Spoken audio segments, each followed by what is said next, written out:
سوال ہوا کہ نبی پاک صلی اللہ علیہ وسلم کے نام پر انگوٹھے چومنا یہ کیسا ہے؟ تو آپ نے پوری 500 صفحات پر مستقل ایک کتاب لکھ دی منیر العین کے نام سے، جس میں دلائل کے انبار لگا دیے آپ نے کہ نبی پاک صلی اللہ علیہ وسلم کے نام پر نہ صرف انگوٹھے چومنا جائز بلکہ مستحب ہے، اچھا کام ہے جو ثواب کے لیے کرے گا۔ علم الحدیث کی بھی اس میں دریا بہا دی۔ تو ایک تو ہے دلائل کی دنیا اور علمی رنگ ہوتا ہے وہ، اس میں آپ نے انتہا کر دی، اور یہ وہ کتاب کی جس کا بعد میں جب عربی زبان میں ترجمہ کیا گیا تو عرب کے بڑے بڑے علماء نے اس کے اوپر تقریزیں لکھی اور اس کے بعد اعتراف کیا کہ یہ بڑے بڑے علماء کی جو پرانے گزرے ہیں ان کی کتابوں کے درجے کے اندر رکھنے والی کتاب ہے۔ اور اس وقت حالت میں جو کتاب لکھی تھی تو آپ کی عمر صرف 29 سال تھی، 29 سال کی عمر میں کتاب آپ نے لکھی تھی۔ اچھا، اب یہ تو تھے دلائل، لیکن جو عشق کا رنگ ہوتا ہے نا وہ ایک الگ ہی چیز ہوتی ہے۔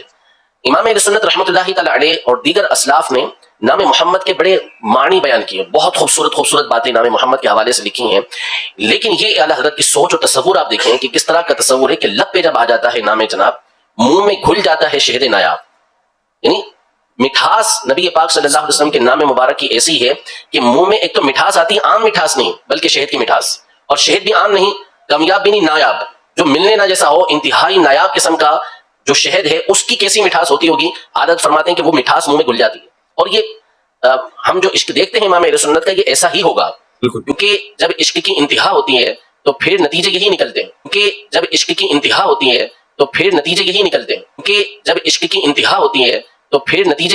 ہیں، یہ گھڑی ہوئی روایتوں میں سے ایک روایت ہے۔ اصل چیز یہ ہے کہ آپ نے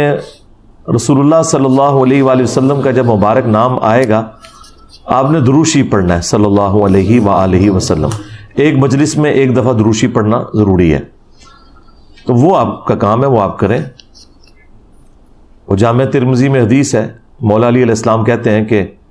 رسول اللہ نے فرمایا صلی اللہ علیہ وآلہ وسلم، وہ شخص کنجوس ہے، بخیل ہے کہ جس کے سامنے میرا ذکر ہو اور مجھ پر درود نہ پڑھے، اللہم صلی علی محمد وعلی آل محمد۔ پھر ترمذی میں ایک حدیث ہے، اس کی پوری صحیح سند المستدرک للحاکم میں، کہ نبی علیہ السلام نے فرمایا کہ وہ شخص برباد ہو جائے، اور یہ حضرت جبرائیل نے حضور کو کہا تھا کہ آپ یوں دعا کریں کہ تباہ و برباد ہو جائے وہ شخص، اس کی ناک خاک آلود ہو، کہ جس کے سامنے آپ کا ذکر ہو اور وہ آپ پر درود نہ پڑے، اللہم صلی علی محمد وعلی آل محمد۔ ایک مجلس میں ایک دفعہ بھی پڑھ لیں تو وہ کافی ہے، ہر دفعہ پڑھے بہت اچھی بات ہے، صلی اللہ علیہ وآلہ وسلم یا اللہم صلی علی محمد وعلی آل محمد۔ پھر ایک اور حدیث ہے صحیح مسلم کے اندر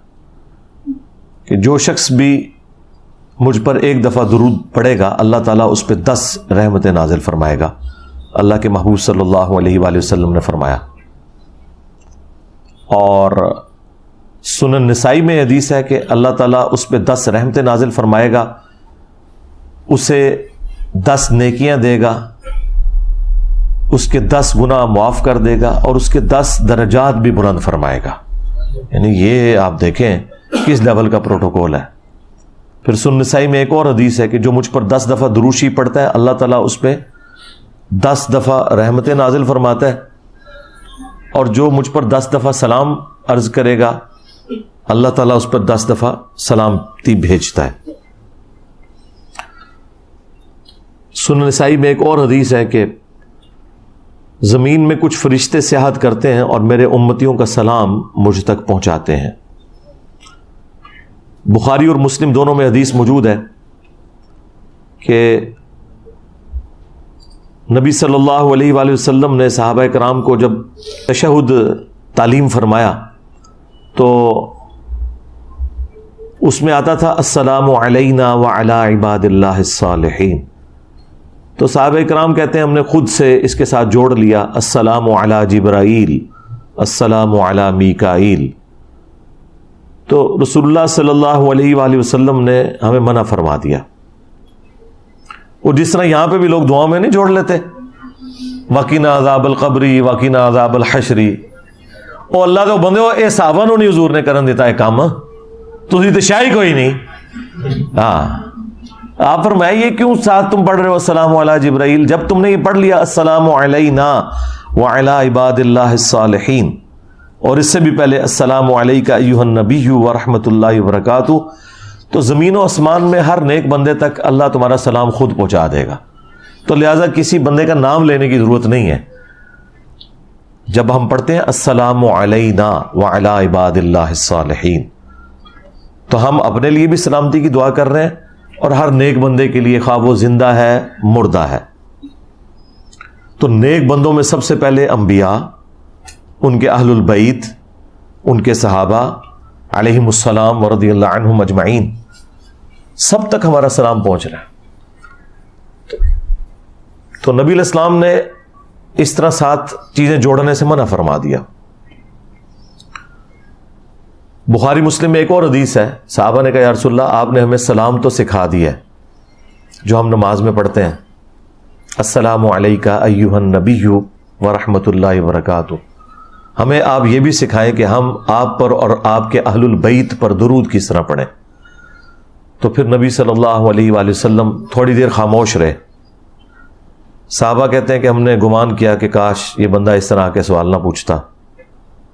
آپ خاموش اس لیے ہوتے تھے کہ وحی کا انتظار کرتے تھے. آپ پہ پھر وحی نازل ہوئی